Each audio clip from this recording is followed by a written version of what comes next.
কইলো? কে কইলো আপনাকে নার্গিস মহিলা কাছে?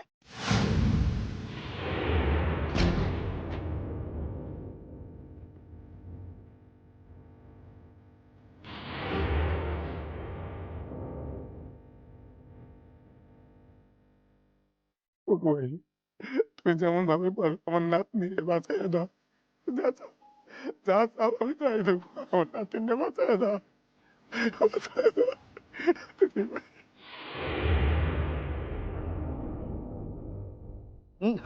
নারী গান চলতেছে।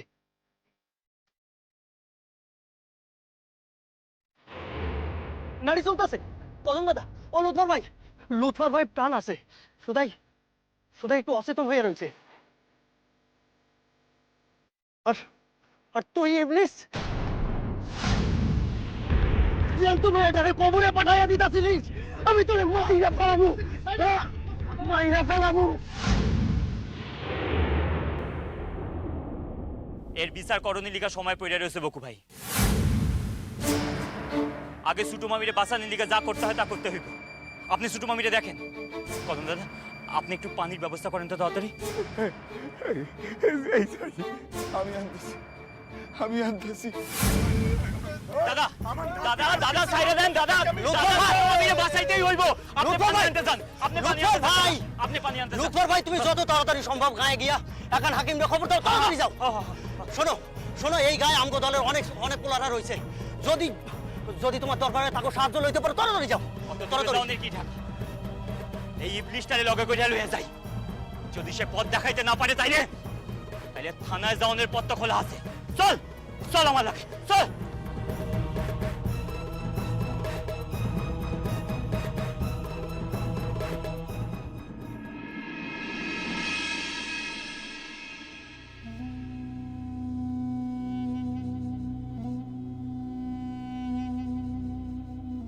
দিদি, ও দিদি, আপনি কি কাউরে আসতে কইছিলেন? দিদি। হ্যাঁ ছোট, কি বলছিস? আরে ভানুমতি কইলো যে এক মায়া লোক আসছিল, কি যে কয় মাথা মুন্ডু কিছুই তো বুঝতে পারি না। আমি যতই কই আমার যায় এমন কথা কয় নাই, আপনার ভুল হইতাছে, তবু কয় যে আপনি নাকি সকালে জল আনতে যাইয়া কি কামের কথা কইছিলেন। কি যে কথা কয়, কার কথা যে কার ঘাড়ে চাপায় তার ঠিক নাই। তা কোথায় সে? চলে যাইতে কইছি, কইছি দিদি এখন বিশ্রাম করতেছেন, এখন দেখা হইব না, দরকার থাকলে পরে কথা কইয়েন। কি যে কাণ্ড করিস না ছোট, আমাকে একবার খবর তো দিবি। আরে দিদি, ওই মায়া লোকরে আপনি চিনেন না, আর তার লাগে কই আপনি কামের লিগা যাইবেন কন তো? আপনি তো তার কামের ব্যাপারে কিছু কনও নাই। বলেছিলাম। কইছিলেন? হ্যাঁ বলেছিলাম। দিদি, তারে আপনি কি কামের কথা কইবেন? তার সাজ পোশাকও তো ভদ্র ঘরের লাখান না। সাজ পোশাক, সাজ পোশাক দিয়ে কি আর ভদ্রলোক ছোট লোক বিচার হয় ছোট? হয় না। দেখ, তা যদি বলিস তাহলে আমরাও যদি এখন রাস্তায় বেরোই তো আমাদের কেউ লোকে... না দিদি, সে কথা না। খোঁজ নিয়ে দেখ, হয়তো অভাবের সংসারে খাবার জোগাড় করতে তারও এই অবস্থা হয়েছে। তা তো বুঝলাম, কিন্তু এআই বুঝতে পারতেছি না তারে আপনি কি কামের কথা কইবেন। আমারে তো কিছু কন নাই। না না, ওই দেখাই যাক না, কথা বলে দেখি কোথায় কোথায় কাজের ব্যাপারে কি কথা বলেছে আমি তো জানি না, দেখি। দিদি, আপনি বাসার বাইরে যায় কাম করবেন, দাদাই যদি জানতে পারেনি কথা। ছোট, কাল মাস কাবার বাড়ি ভাড়া দেবার দিন, জানিস তো এই বস্তির মালিক কি ভয়ঙ্কর লোক। সময় মতন ভাড়া দিতে না পারলে সমস্ত জিনিসপত্র ছুঁড়ে ছুঁড়ে বাইরে ফেলে দেন। 150 টাকা ভাড়া, তার মধ্যে তো দাদার কাছে মাত্র 35 টাকা আছে। আর ওই তো লক্ষ্মীর ঝাঁপি ঘেটে আমি দেখলাম বড়জোর 40 টাকা। 40 আর 35 সব মিলিয়ে মাত্র 75 টাকা। 150 টাকার বাকি টাকা থেকে আসবে ছোট? সময় মতো ভাড়া দিতে না পারলে রাত পোহালে যে তাগাদা আসতে থাকে। দিদি, আপনি আপনি দেওর তো গেছে নতুন কামের সন্ধানে। আমার মন কইতাছে দিদি কিছু একটা হইবই, সামনের মাস থেকে দেখেন ভালো হইব। পারছি না রে, এই টেনশনে ঝক্কি আমি আর বইতে পারছি না ছোট। আমি তো একসময় পড়াশুনো শিখেছিলাম, দেখি না একটা কাজ জোগাড় করতে পারি কিনা। দিদি, আপনি যদি কাম করেন তাইলে আমিও করব। পাগল হয়ে গেছিস তুই? কোনদিন ঘর থেকে বেরোসিনি, তুই কি কাজ করবি? ঘরে বইয়া সেলাই করুম। সেলাই করে ক পয়সা পাবি বোন? আপনি তাইলে কোন কামের কথা কইতাছেন দিদি? ওই একটা হাসপাতালে কাজের কথা হয়েছে।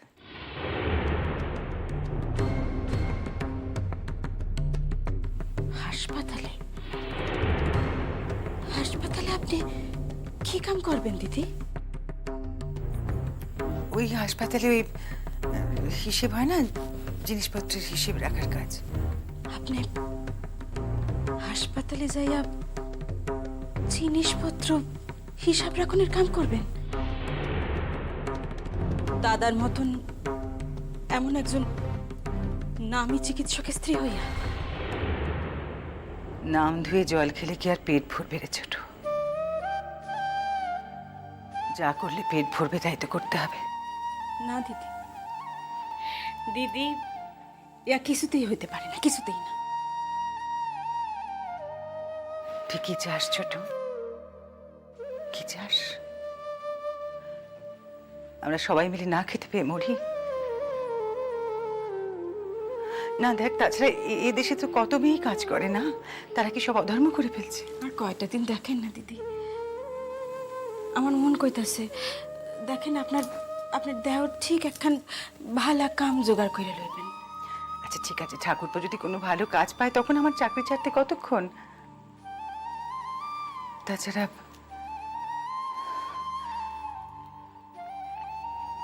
আমাকে দেখে যে তারা কাজে নেবে নি, এমন কি কোনো কথা আছে? আমি শুধুই ভাবতেছি দাদাই জানলে কি হইব।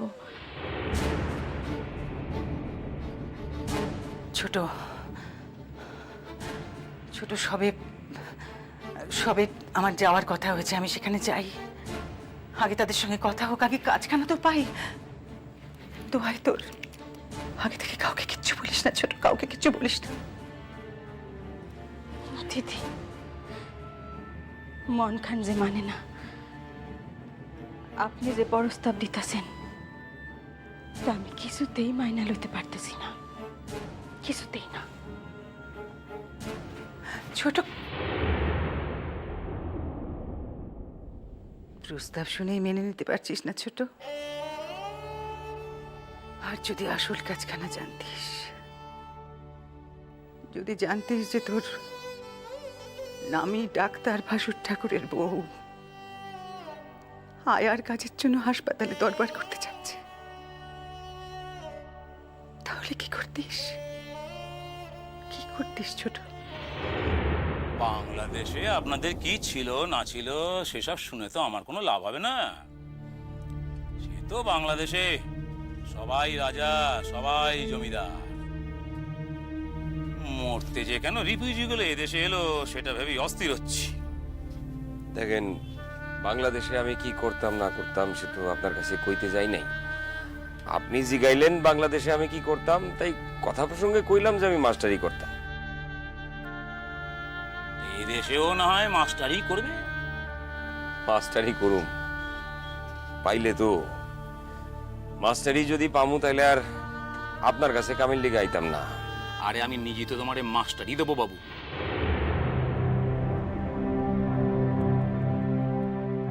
মাস্টারি দিবেন আমারে? আপনি ঠিক কি কন আমি বুঝলেন না তাই তো? না সত্যিই বুঝি নাই। এই তুমি যার সঙ্গে এসেছো, মানে ওই বাদল, সে হলো গিয়ে আমার দোকানে দর্জি। তা এখান থেকে যারা জামা প্যান্টের পিস কেনে তারা তো এখানেই বানাতে দেয়। তা তুমি যদি এই দোকানে কাজ করো, থাকতে থাকতে বাদল তোমাকে কাটিংটা শিখিয়ে দেবে, তখন তোমাকে তো লোকে মাস্টারই বলবে।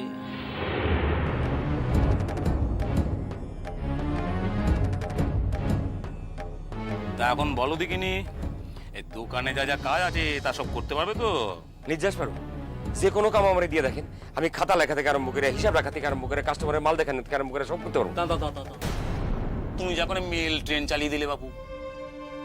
না আসলে আমার একখান কামের বড় প্রয়োজন ঘোষ মহাশয়। করো কি করো কি? কেন আমি ভুল কিছু করলাম? আলবাত ভুল করেছ। আমার এখানকার কর্মচারীরা আমাকে ঘোষ মহাশয় বলে না, বাবু বলে ডাকে।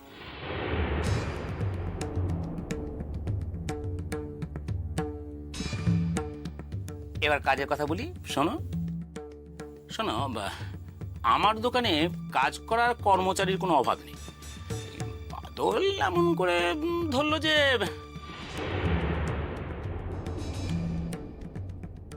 যাকে আমার এখানে ঘর মোছা, কাপড় কাচা, ঝাঁট দেওয়া, এইসব খুঁটিনাটি হাবিজাবি কাজগুলো করতেই হবে।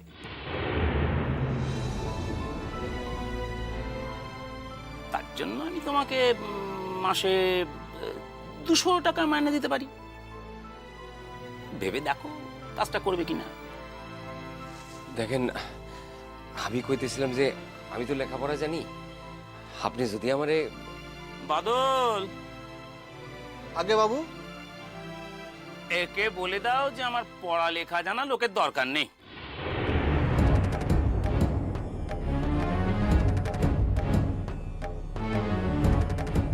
আমি কামটা করুম গো। বাবু, শুধু বাবু। আমি কামটা করুম, মাস গেলে 200 টাকা অন্তত বাড়ি ভাড়াটা তো হয়ে যাইব। এদেশে কেই বা চিনে আমারে, আর কি এর লেগেই বা। আর একখান কথা, হুটহাট করে এই কাস্টমারের সামনে চলে এসো না কিন্তু। হ্যাঁ, এখন যাও, ভেতরে যাও, কি কি কাজ আছে ভালো করে দেখে নাও। বাদল, যাও ভেতরে নিয়ে যাও। এসো দাদা, ভিতরে চলো, সব কাজ বুঝিয়ে দিচ্ছি।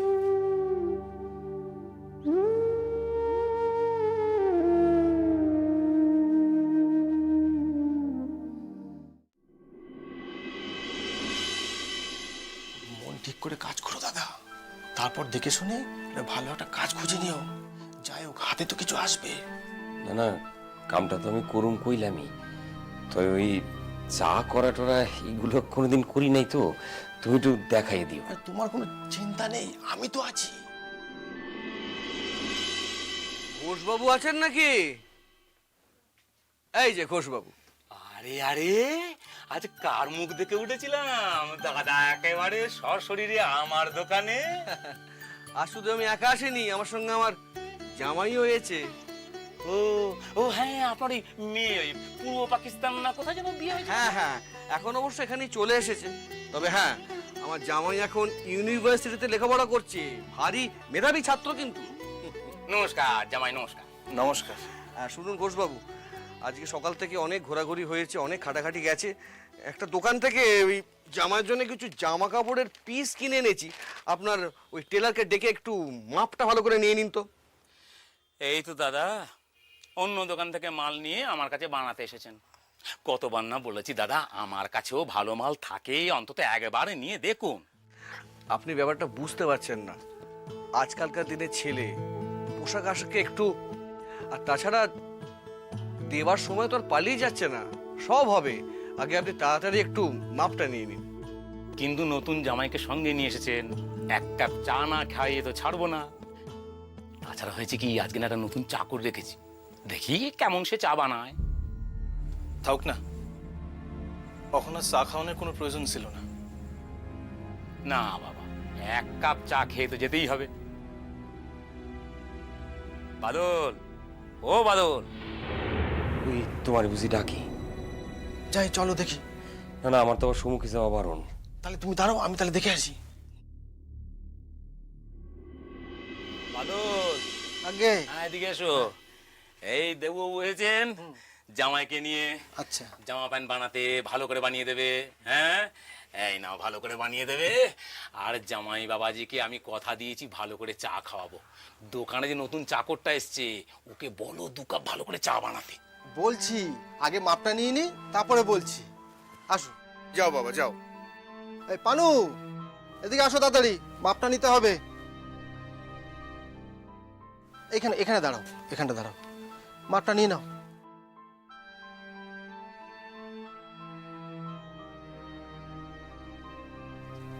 বলো। চুল 28, ঝুল 28,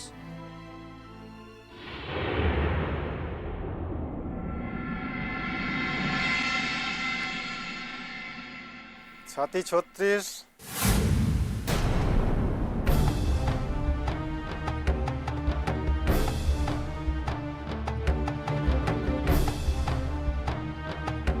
ফুট 18, ফুট 18। সোনা, সোনা এই দেশে আসছে, অথচ জামু ডাকুম। কিন্তু আমি যদি এখন সামনে যাই, তাহলে তো সোনার সম্মান থাকবো না। আর প্যান্টটা 16, আর একটুখানি বাড়িয়ে দিন, 18 করুন। হ্যাঁ, একটু একটু একটু দেখে শুনে নিও কিন্তু, ঠিক আছে?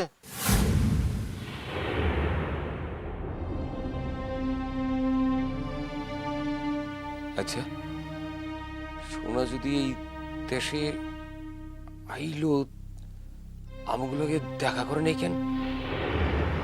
তাহলে কি বড় লোক শ্বশুর বাড়ি পাইয়া সে তার দরিদ্র বাপ জ্যাঠারে বইলা গেল?